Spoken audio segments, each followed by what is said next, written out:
Hey, what is going on, guys? It's the SS Ultimate Goku back with another video.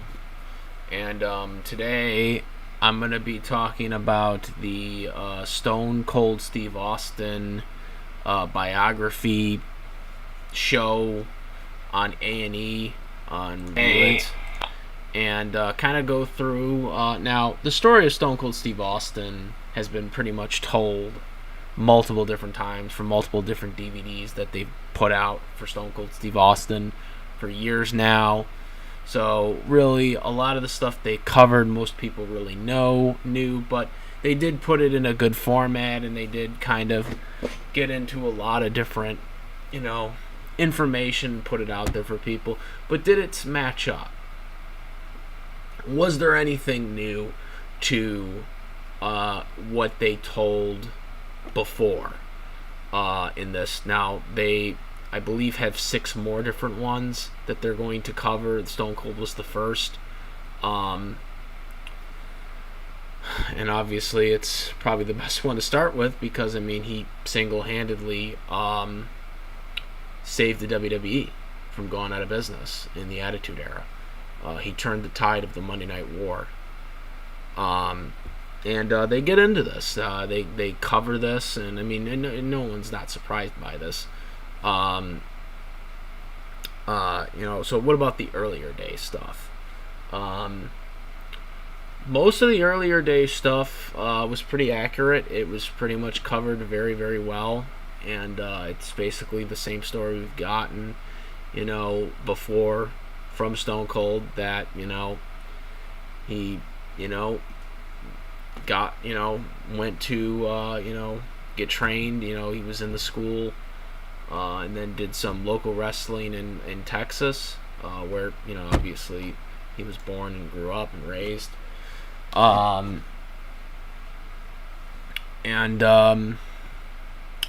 They talk about, all the stuff that, he had to go through to get by on the road, the commitment to it, to the business, and he goes to WCW. He makes, like, I think he was saying it was 75 grand a year or whatever, and that's pretty good money for those days, for wrestling. He had for WCW. They talk about the whole story of Eric Bischoff, who took over as the WCW president and fired Austin while he was injured. They talk about the story. They also talk about the story, before he gets to WCW, about the whole, how they got the Steve Austin name, with his real born name was Steve Williams. But in the promotion that he was in Texas, there was a guy already named Steve Williams that was a wrestler, and is, Dr. Death Steve Williams. And so Steve Williams was Steve Austin's real name, his real birth name. It was just a coincidence, that there would be an actual wrestler, Steve Williams, who was, big in those local markets in Texas. So obviously he could not use the Steve Williams name since he was a newer wrestler. So they basically told Steve to basically come up with a name in like 2 minutes. A new name in 2 minutes. He couldn't come up with it, so the promoter basically told him, okay, you're Steve Austin. So they already had a name ready to go in case. No, I don't know what the promoter or the guy who told him that he was Steve Austin, why he thought Steve Austin, because obviously his first name was Steve, to come up with Steve Austin. I'm assuming because, Texas, there's a big city named Austin. That's the only thing I can think of. But that was what they came up with. So WCW,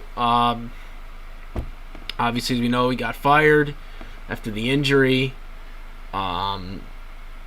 He's in ECW for a little bit. He only had 2 matches in ECW, One of them was for the title.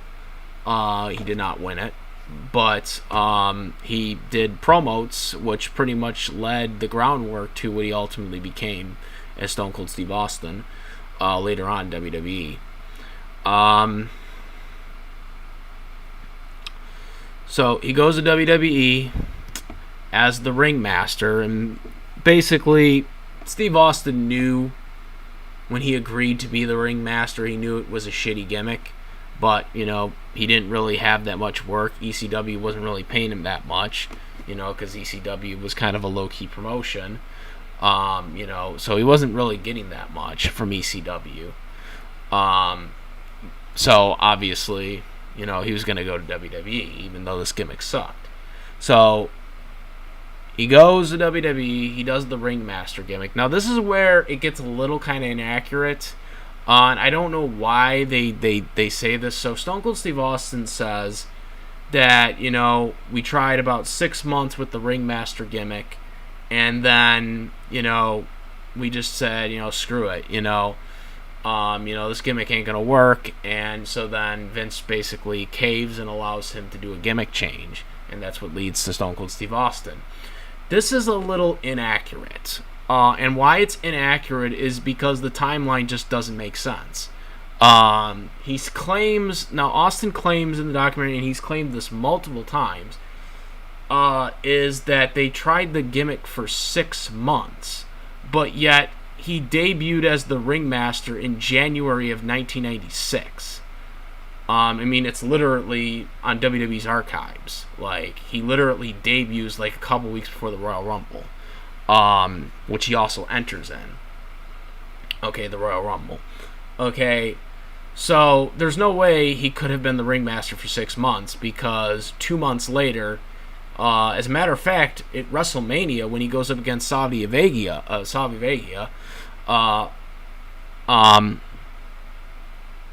at WrestleMania in March, he was wrestling as Stone Cold Steve Austin already. He still had the $1 Million Man. They were still kind of doing the ringmaster gimmick, but he wasn't being called the ringmaster anymore by that point by WrestleMania.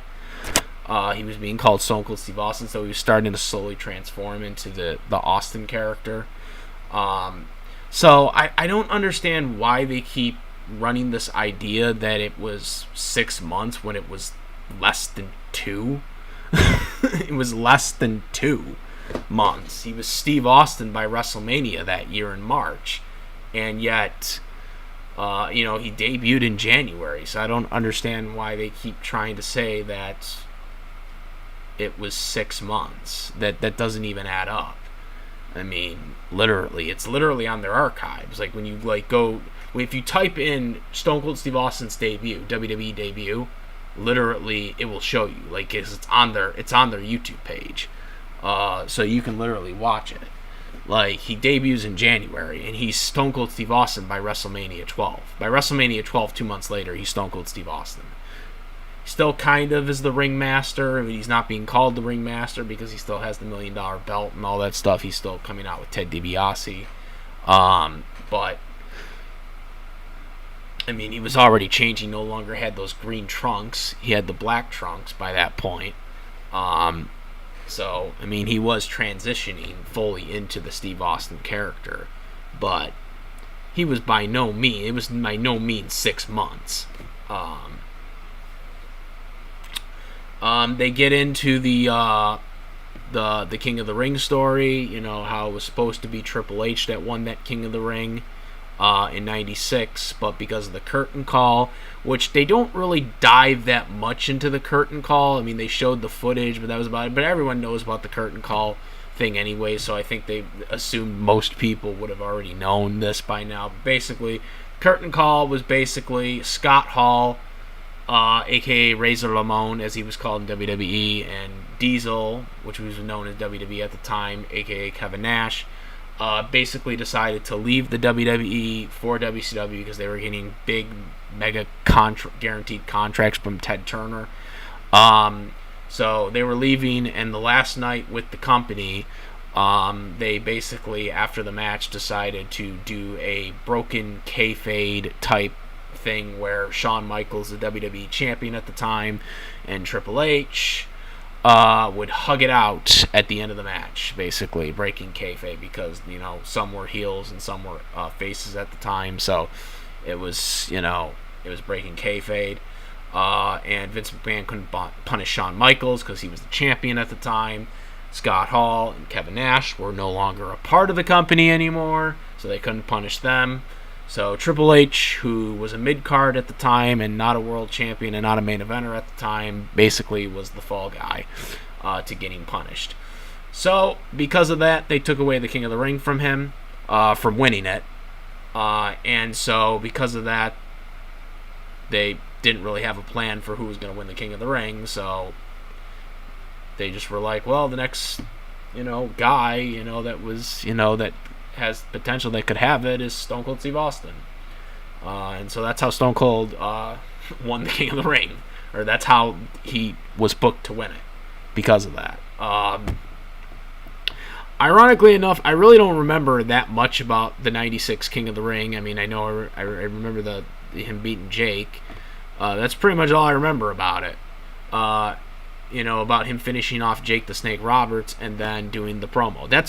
Really, the 1996 King of the Ring really isn't remembered for match quality. It's remembered for the infamous promo that Stone Cold Steve Austin says. The whole, John 3:16 thing. Austin 3:16 just said, "I just whipped your ass."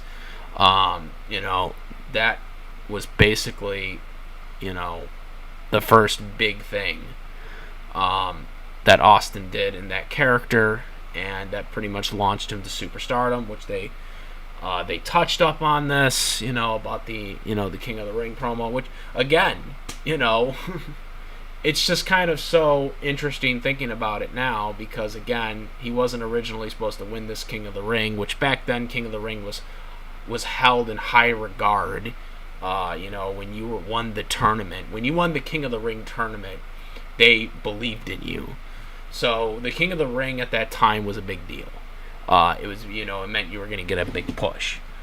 So it was a big deal. Stone Cold Steve Austin had just made his debut in January with WWE, and by June, now, one, he no longer has the Ringmaster gimmick. Two, he's in a completely new character. And three, like 5 months later, he's like the King of the Ring. And he has this infamous promo that launches him. He has the 3:16 shirt and then has the skull on the back. And it just, it just goes up from there. And they get into that. One of the things I was really disappointed about is they didn't really talk about his WrestleMania 13 match that much. I mean, they showed some highlights from the WrestleMania 13 match between him and Brett, but they didn't really get into it as much, and that really kind of disappointed me, because, that was one of his best matches at WrestleMania, and that was probably his WrestleMania 13 match was probably one of the best WrestleMania matches of all time. And I really kind of wish they would have got into details about that match, because, it was great. It was a classic double turn. Double turn is a basic wrestling term for anyone who doesn't know, that where the wrestler enters in one role but then comes out the other role. That's basically what it was. So basically, Bret Hart went into that match as a babyface, a good guy, and Austin went into that match as a heel, bad guy. And when the match ended, Austin was now the good guy, was now the babyface, and Bret Hart was now the heel. And it was a great double turn. That's what it's called, basically. They basically switched roles by the end of the match. It was a double turn. And they did not really cover it. They showed a couple highlights about it, but they did not really go into detail about it, and it really kind of upset me, because that was a good match, and that really helped Austin. Austin didn't win that match, but that match launched him even further into superstardom. The King of the Ring was the first step, but then the WrestleMania 13 match really got the fans with him. That is a perfect way for a young star to lose a match to a veteran, but still look very strong. He never tapped out. He never quit. He's bleeding profusely on his face, while he's locked into that sharpshooter. And they did it perfectly. Bret got the win, but Austin won the hearts of the audience during that match. And that's another match that almost didn't happen because it was supposed to be Shawn and Bret, and Shawn lost a smile and decided to skip out on WrestleMania. He actually had like a knee injury, but his knee injury wasn't that severe. It was about a 4 to 6 month injury, but they were portraying it as it was a life threatening injury. By WrestleMania, he probably could have wrestled. Because he was moving around just fine. He was legitimately injured though in February, but the recovery was very good because again it was a 4-week injury. It wasn't like a life-threatening knee injury like they portrayed it as. It was a 4-week injury. He could have made it back for WrestleMania if he really wanted to. But nonetheless, so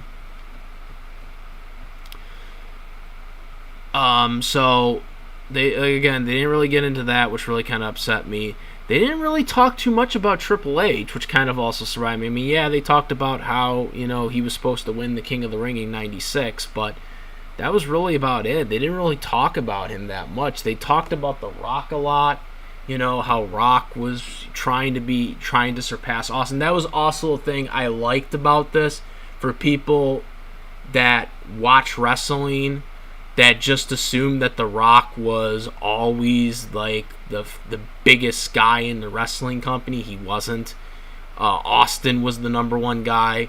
Rock has become bigger than Austin because of Hollywood, because of his movie success. But in terms of the wrestling careers, Austin was always above The Rock. He was always above The Rock, and they really pretty much covered this. That Austin was, he was the guy. He was the man. He took Rock under his wing because obviously he needed someone. He couldn't just go up against Vince McMahon in a physical match. So they got into that. I also, I didn't even mention about the names. They came up with all the names that, Austin could have came up with. Didn't they say Fairly McFreeg or something? Mr. Freeze, that was another one. That would have been a copyright infringement, by the way, if they actually considered Mr. Freeze as like a freaking character. Chili McFreeze, that was another thing. Chili McFreeze, like really? Stone Cold's ex-wife actually was the one who came up with the Stone Cold name. The Stone Cold, he already had Steve Austin, but I mean he never had Stone Cold. He was always stunning Steve Austin in WCW. But it was his wife that came up with the Stone Cold name, and I just very interested in how or what she was thinking when she thought that. Stone Cold's character was based off of the Iceman, the mob shooter. They talked about that as well. And I pretty much knew that already, but I thought it was cool just covering the visuals that they were going for on it. In terms of the documentary, most of the stuff was pretty accurate, but with the exception of the whole, the ringmaster thing lasting for 6 months, which is not accurate at all. It was like less than 2 months that he was called the ringmaster. I mean, like, he was, it was really accurate for the most part of it. One of the things that though I really wish they would explain better, is the retirement whole aspect, because they get into his retirement match with The Rock, which wasn't really a retirement match. It was never hyped as a retirement match, against The Rock at WrestleMania 19, which was his third encounter with The Rock at WrestleMania. He had beaten The Rock at WrestleMania 15 to win the WWE title from The Rock, when he was the corporate champion for Vince.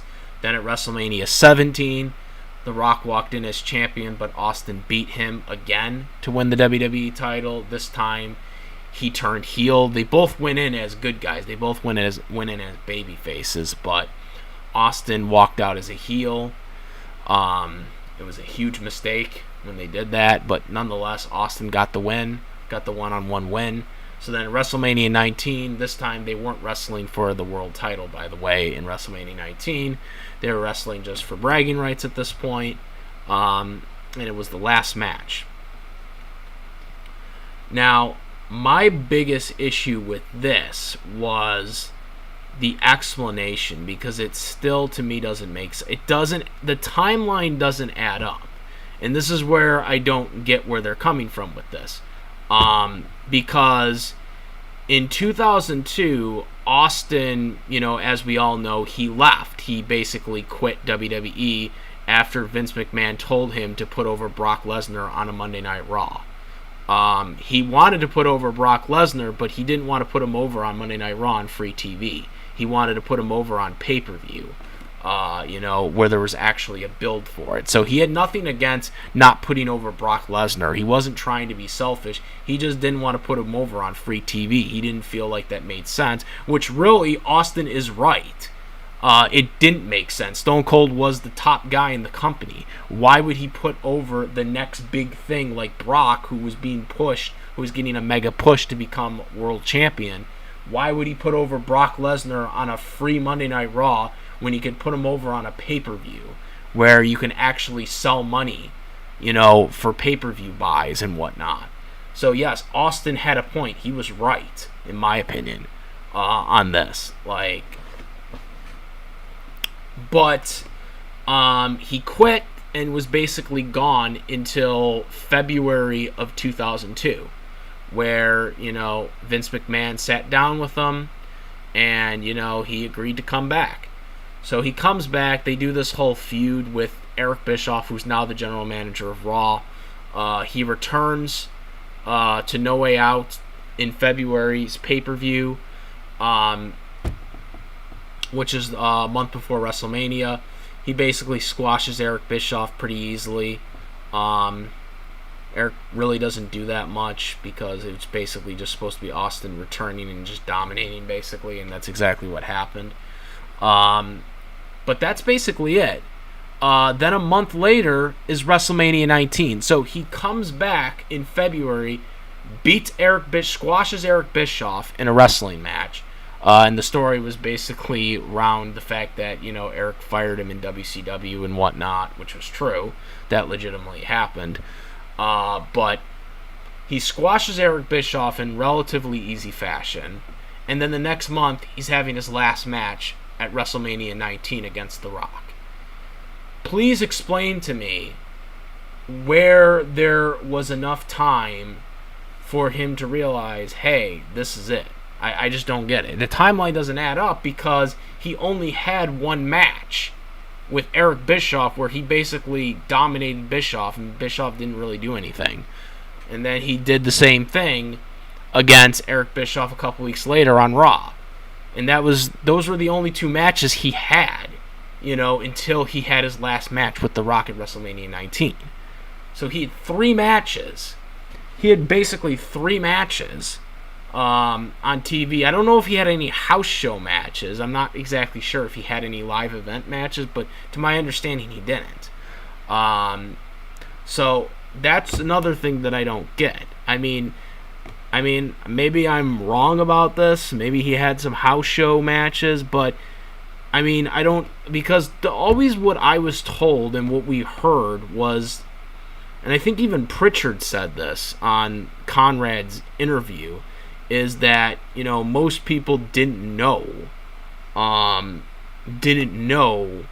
that that he was going to retire, but Austin knew. Like, I think they were saying that most of the people backstage didn't think he was actually retiring, but he knew that he was retiring. But he didn't want other people to know that he was, like, retiring at the time. But I don't know. But again, it just doesn't add up because, like, if he hadn't quit in 2002, and, you know, sat out all those several months until February of 2003, would he have retired earlier then? I mean, that's what I don't understand. Like, I like, literally, he had 2 matches, squash matches against Eric Bischoff, where he just easily beat Eric Bischoff. And then he went up against The Rock at WrestleMania 19 and had that epic, classic, you know, match that he had with The Rock. And then that was it.